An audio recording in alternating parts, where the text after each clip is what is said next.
Dahil gusto natin magbigay ng mga programang makabuluhan, higit sa lahat, makakatulong sa kanilang buhay. That's what the Filipinos deserve. Sa panahong ito, mas exposed na sa digital media ang karamihan. Kaya kailangang palakasin at dumami pa ang sources ng accurate information. Sa pamamagitan ng GMA shows na Fast Talk with Boy Abunda, Amazing Earth hosted by Ding Dong Dantes at I Believe hosted by Chris Chu ay mas palalakasin pa ng GMA Entertainment Group ang paglaban nila sa mis at disinformation sa broadcast at digital media.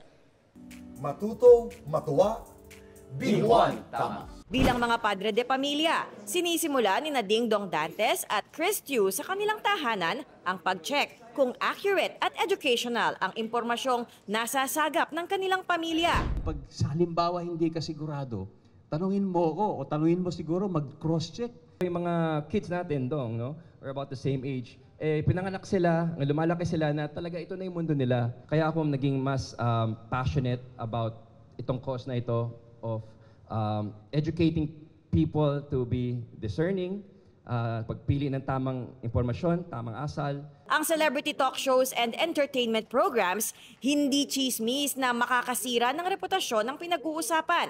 Dapat maging source ng tamang impormasyon. It is possible to be entertaining, to be factual. It is possible to do an entertainment talk show without having to resort to anything that is not true. Katuwang ng Kapuso Network sa advocacy campaign na ito ang ilang partners mula sa iba't ibang sektor na dumalo at nakiisa sa MOA signing ngayong araw. At ang educational and factual sources hindi lang limitado mula sa credible news platforms, kundi maging sa entertainment shows. At GMA Entertainment Group, we've always believed that learning doesn't have to feel like a lecture.